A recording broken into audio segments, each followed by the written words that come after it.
Good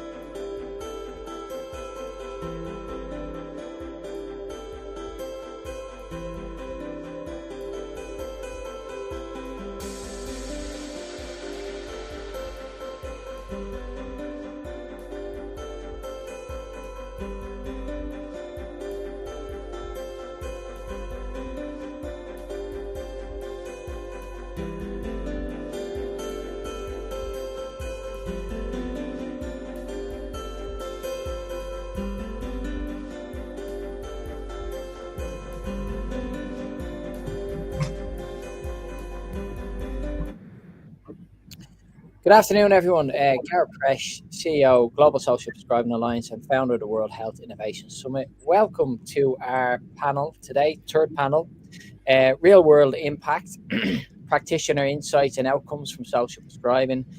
This is a fireside chat with myself, Stephen O'Connell, and Dr. Paula Carroll. We'll be discussing the Football Co-Operative from Ireland. And of course, I'm Irish myself, so I'm delighted to welcome Stephen to the session. And let me start with just some short introductions. Perhaps, Stephen, you could open the floor with just a short introduction before we get into the questions. Sure. Afternoon, Gareth. So I'm Stephen. I'm the founder of the Social Enterprise Football Co-Operative, and I guess very passionate about football, but also about sustainability. Games of football are only as rich as the experiences within them and the community around them. So for me, we set a journey with Football Co-Operative to build sustainability into what we do. Thanks a million, Stephen. And Paula, over to yourself. Thanks a million, Gareth. It's great to be here. I'm Paula Carroll, a fellow Dub, and my research interest is in the area primarily of mental health and public health, but I have a real passion for looking at evidence-based practice and bringing it to scale for the benefit of population health. So I met Stephen a number of years ago when he started Football Co-Operative and was looking to generate an evidence base. So I've been working with him since 2001, I think at this stage, 2021, to support the strategic direction of the Football Co-Operative. Fantastic, Paula. Yeah, amazing. When you went back to 2021, I was thinking that I was in the Irish Health Service at that stage. You brought back some good memories there. Let's just kick it off, Stephen. What inspired the Football Co-Operative, and what measurable impact has it had? Very good question. I think for me, you have to go back to the beginning. It came from a personal motivation. I just moved to Dublin as it was, new father, new job, new community, and I guess the personal motivation for me was I knew, like, a part of healthy lifestyle, I needed to keep fit, and I guess what I found was the footpath or chasing the footpath wasn't always where I found myself when I reflected on where I got physical activity previously. And obviously also moving into a new community, there was a need and a want to meet new people, like-minded people. And I guess it was on one of them run or walks one evening when I saw a beautiful AstroTurf pitch unattended to, which was surprising in an urban centre. And I guess after that, what we've kind of come to learn was, in creating the first game of recreational football that is kind of open invitation to people in the community, what you find is there's actually a great demand for it, and I guess that's the really kind of eureka moment after a number of weeks and months of delivering games, was that football is a great hook to get people active. And the idea for the Football Co-Operative is that as a social enterprise, we can place football as a hook to bring men together, to form that community of like-minded people and promote healthier lifestyles and behaviours. What Football Co-Operative does is it knits together multiple recreational football sites into a network where we follow universal approaches in terms of games are flexible participation, they're led by volunteers, and also I guess they're open to players of all abilities and mobilities. So there's a couple of core kind of dynamics that have come out from forming the football cooperative that are very much fundamental to what we're doing today. And I guess to answer your question, the main impact we saw at the beginning was participation. People offered flexible forms of exercise in a team-based environment are very much palatable and appealing. And I guess we've come on a journey in partnership with Southeastern Technological University to understand more of the impacts we have and the participation has on the participants themselves. Yeah, I absolutely love this concept. It's fabulous. For a couple of years here, I've been, sort of engaging with some of the championship clubs and some, well, it was a former Premier League club. I was explaining to them the opportunities in terms of what the football cooperative brings together. And there is a number of initiatives similar, but I don't think they do it as well as you, particularly with the evidence base that you have. And maybe Dr. Carroll, Paula, you could maybe expand on that. From your perspective, like, how are you capturing the evidence of success in the community-based initiatives? Because I think this is crucial as you build the business case, but also then when you're able to look at sustainable financial models for this sort of activity. Yeah, we've adopted a very clear structure to support us to actually, I suppose, capture the evidence we need to make the case. And there's a few areas that we needed to focus on. The first is effectiveness and what that looks like. So what's the health, the biopsychosocial health impact? So, biological, physiological, psychological. But it's also really important to look at cost and value and say, well, so how effective is what they're doing actually doing, and who are they reaching is the other piece. Who are the people who are showing up? Are these people who need this type of service or intervention? And to what degree are people adopting it in terms of providing it? So there are particular questions that we would have asked in the first particular study. You've also got to ask the question, how does it align with strategy? Because initiatives like this need to get much wider support if they're going to go to scale. It's not just going to be the guys who show up. There needs to be health services, there needs to be government departments, there need to be, local and community stakeholders all supporting this on some level, but it has to align with their own strategies as well. And then I suppose a key question we had to ask is it doable, to scale this in any way to make it more available? And do people want it scaled? So maybe just to go back to the first piece and what we did, we looked at effectiveness. So obviously, if guys are showing up week in, week out, common sense would tell you that it's having an impact. They're coming for some reason. So what we did was we adopted a social return on investment approach to measuring effectiveness. So it requires that you identify all of the stakeholders who are directly or indirectly affected by this. So we didn't just talk to the guys playing and the guys providing the games. We spoke to their spouses. We spoke to the people who ran the AstroTurf pitch. And instead of it being empty, as Stephen said, they were now getting a rental income from it. So we spoke to everybody and found out what outcomes they were experiencing that they were telling us. And then we went back in, and over a course of a year, we measured those outcomes. So we could clearly see that guys were much fitter by the end of the year. They'd lost weight. They spoke about mental health and social health improvements. They were sleeping better. They reduced loneliness. Their partner spoke about a positive change in their family dynamic, etc. And of course, the AstroTurf owners were really happy with the partnership with Football Cooperative because they, had a steady income with very little to do except open a gate. So we were able to use all of that information and compute a social value, and we were able to demonstrate that for every €1 invested in Football Cooperative, there was a 1760 return. And to put that into context, you'd be really happy our most health promotion interventions return either a 1:1 ratio or there's 11:1 ratio. So 11 was kind of your very best health promotion initiatives out there. So to return a 1760 and have that internationally accredited by Social Value International, so it isn't up for dispute, it's a real no-brainer that you would want this to be happening and made available to more men across the country. Yeah, no, it's brilliant. And I think also if you put that into context, Paula, with the Green Book here in the UK, which is where they look at investments from the Treasury's perspective, they look just for 1 for 2, so that's all they look for. And we had done a similar modelling with World Health Innovation Summit, as you mentioned, with social value and social return on investment, which we found a pound invested 36 back. And that's huge. And like you said, with the football cooperative, a pound in 17. But you actually only need 1 for 2. That's all you need. You don't, because it's worth doing. We don't have to make it so extravagant. If it's actually doing, a good and it's worth investing, so you get, for every pound you get 2 back. Well, let's just do it. This is part of the financial modelling that we're working on here in the UK, and of course we're spreading it globally.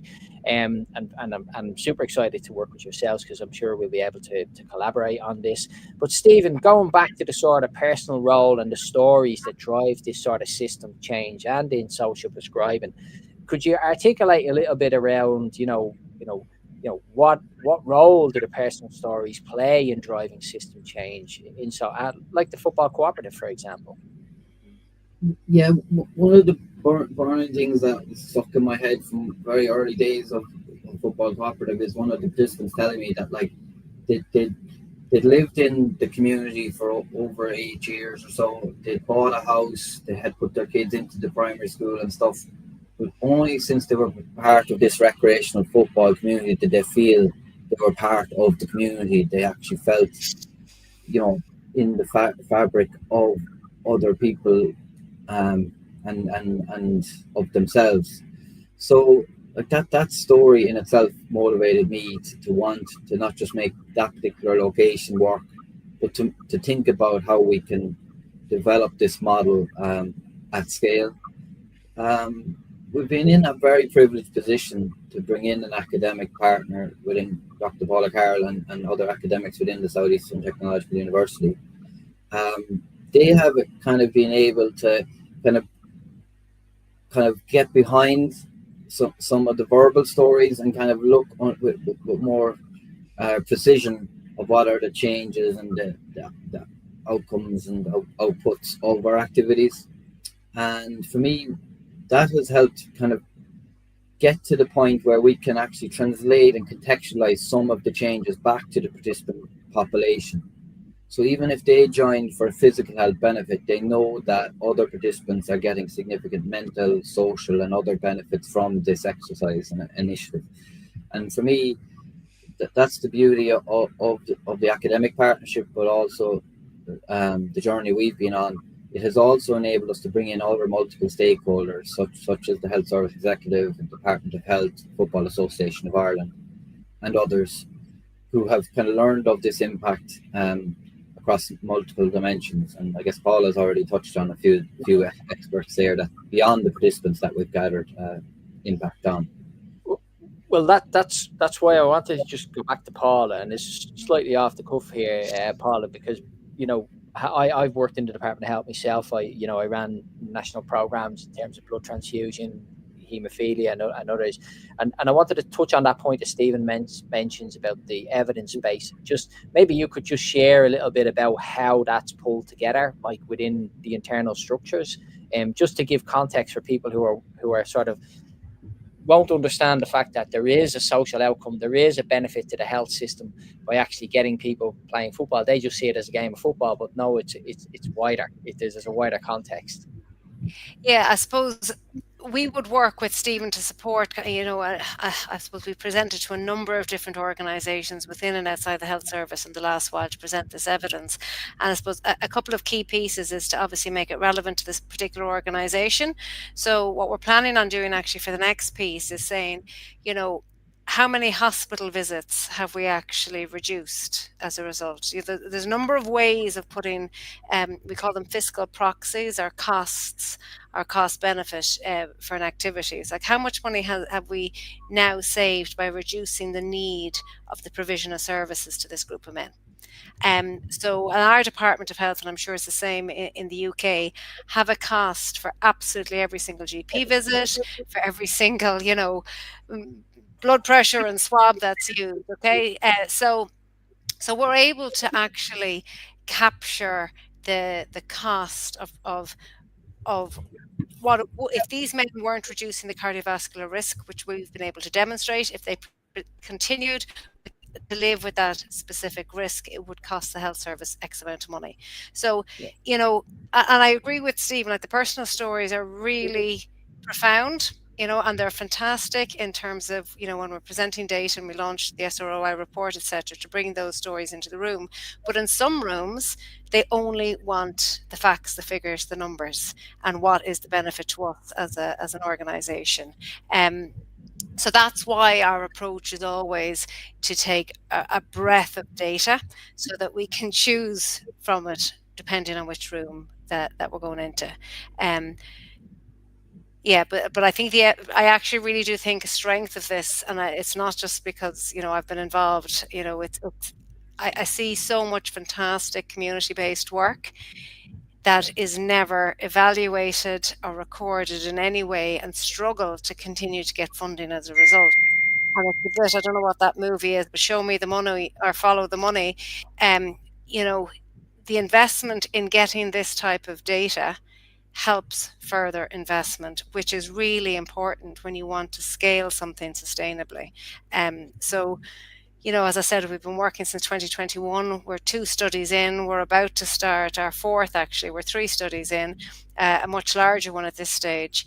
But we are continuing to get that evidence to support the social enterprise, not only in their strategic decision making in terms of what's working and what's not, but also in showing up in rooms to actually gather further support to keep it growing and to really build a solid foundation underneath.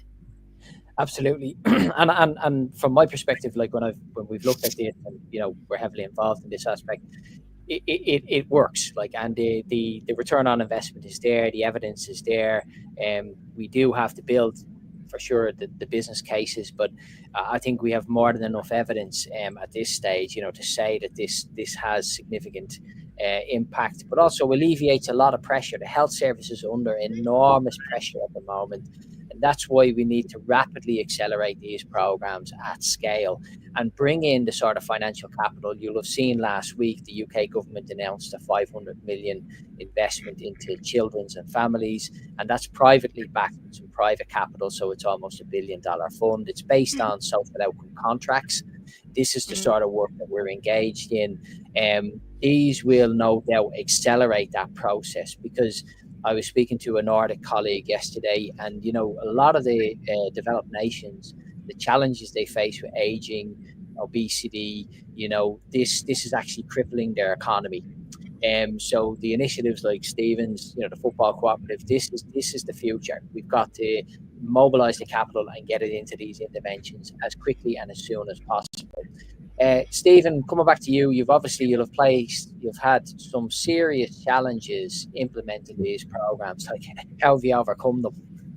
Yeah, I think definitely what I would kind of start off with is, like, we're a firm believer in football is medicine concept, and there's a whole research forum which is led by Professor Peter Kristrup in Denmark, among others, kind of really demonstrating like academic evidence of efficacy in getting people active through football in various formats and facilities. So for us, a challenge has been to kind of communicate that to multiple stakeholders, that this is a health intervention in itself. It might, be people with like happy faces and kind of even sometimes, not feeling a great deal of intensity from the endeavor they're at, but it is still medicine in its own right. It's getting them moving from previous very sedentary lifestyles. So for me, that has been a big piece that we've been trying to kind of continually advocate, that getting people off their couches, out of the chair, out of kind of poor lifestyle decisions onto a football pitch is certainly better than nothing. And Paula, you're part of the Football as Medicine Research Group, so you know too well the amount of research that's going behind just giving people a simple opportunity to play football. Absolutely. And let me just ask you then, so what's your next sort of like for this? How do you scale it? How do you replicate the impact? What have you got planned?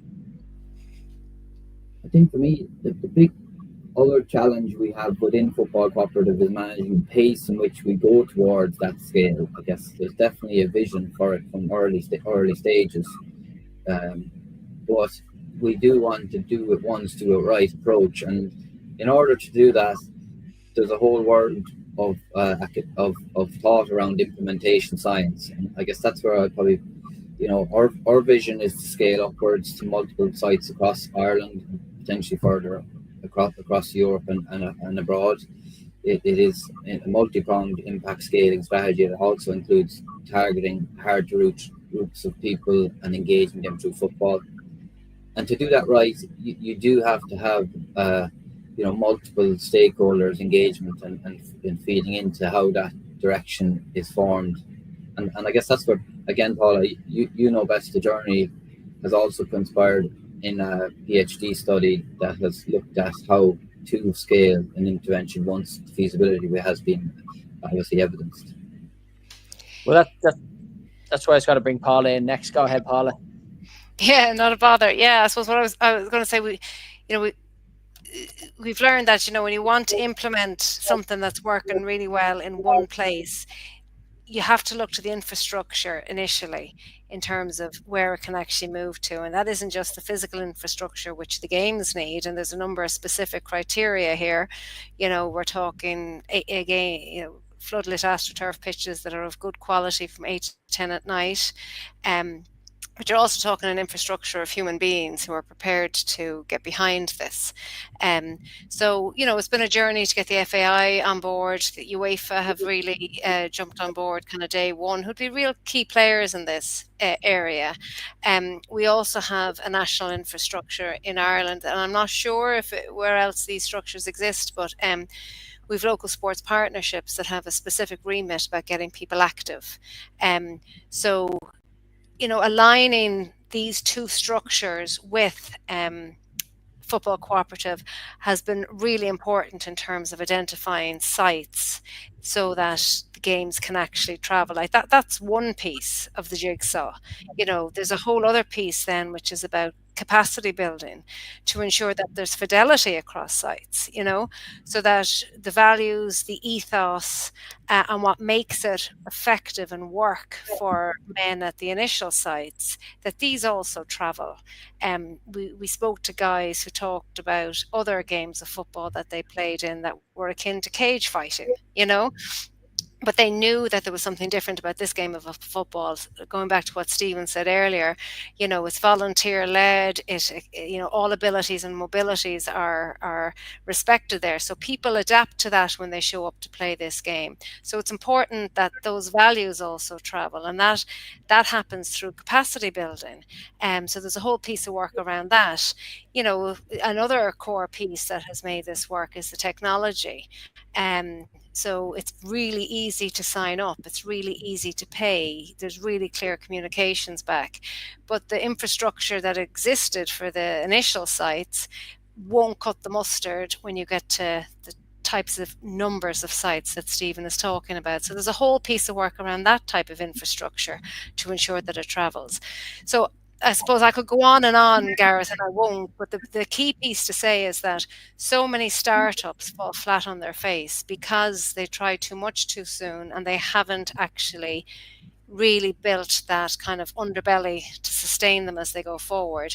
And, the next 18 months is a really important time for Football Co-Operative in terms of that level of scale. They could be going from 2 to 25 sites over the next 18 months. And it's really important that groundwork happens initially.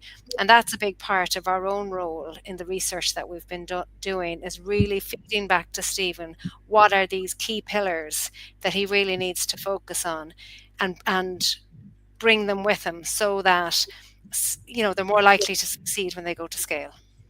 Well, I've sort of two questions left, and I'll go to you. I'll stay with you, Paula, for a second, because I think you'll understand the pathway for social prescribing. How can social prescribing support? And then I'll go to Stephen on the future. Yeah. Oh, listen, referring the men who need this program or need these games is absolutely critical. Getting the guys to show up. There is a lot of evidence that once they show up, they tend to stay. But yes, when the sites are developed across the country, it's so important to have local partners who will refer guys to these sites. At the moment, the games are for everybody, and it may very well be in the future that there are patient-specific games. We're looking at a prostate cancer group. So, having the key partners within communities and within services who know of the games and are prepared to send them in there, because as going back to the very beginning, what Stephen said, very often we're just looking for a hook to engage men around their health. We really do need more men paying attention to their health, and it's an excellent hook, but if they don't know it's there, we're going to continue to miss them from services. Yeah, well, hopefully the likes of the FAI and that get behind it, because there you're reaching the masses, so they can support you. And if I can assist in that sort of discussion or leverage from our perspective, because I see it here in the local football clubs that you have, and in some of the Premier League clubs as well. They have that referral pathway through social prescribing. That's actually linked in here through the GP practices in many respects. So there is opportunities to learn from that. I'll finalise the session with a final question to Stephen. What does the future look like for the football cooperative? I guess it is exciting to say that we are scaling up football cooperative to multiple sites over the next 12 to 18 months. In fact, a three-year scaling strategy in partnership with multiple stakeholders. For me, that's exciting as much as it is daunting. There's going to be lots of moving parts and lots of kind of needs within the community that we need to adhere to. But I guess the key thing is, through social prescribing, we see the fact that we can recruit a broad representative of each community we operate in, but also we can work in partnership to understand the barriers and facilitators of each of the people and types of people within that community. And that's important, that we have that knowledge sharing. And I guess for me, through them partnerships, we understand the community more. And I guess what we also can look at is what are the health literacy pieces we can add that would add most value for the community of participants. And I guess the future also includes a renewed academic partnership with SETU and Dr. Paula Carroll, where we will continue to kind of measure the impact and the changes on all stakeholders as we begin to scale up nationally. Well, I think this has been a very insightful session. I hope those who've joined us, from different countries, can take benefits of this session. I just want to thank Paula and Stephen for articulating the message around football cooperative. I think we can see the sort of demonstration of the value, not only for communities and for the individuals who take part, but also for the individuals who the wider health service, how they can benefit from this. I should also mention that you can check out for all the academic papers www.footballcooperative.ie. And just to say, we will be publishing a global social prescribing report on this summit. So I'll make sure that all these links are added to that report so you can get an understanding. And we'll disseminate that to everyone who's registered as well. So for myself, Stephen and Paula, just say thank you very much. Hope you can join us for our next session. And our next session is all around technology. Paula mentioned the importance of technology, but the technology's role in social prescribing is critical, and it's also an emerging market. We have a number of showcases coming up in September and November, where we'll be highlighting the opportunities for digital innovation and technology to support social prescribing. So do join us in about 10 minutes. I'm going to grab a quick cup of coffee. But thanks to Stephen and Paula, and we'll chat in 10 minutes. Thanks everyone for joining.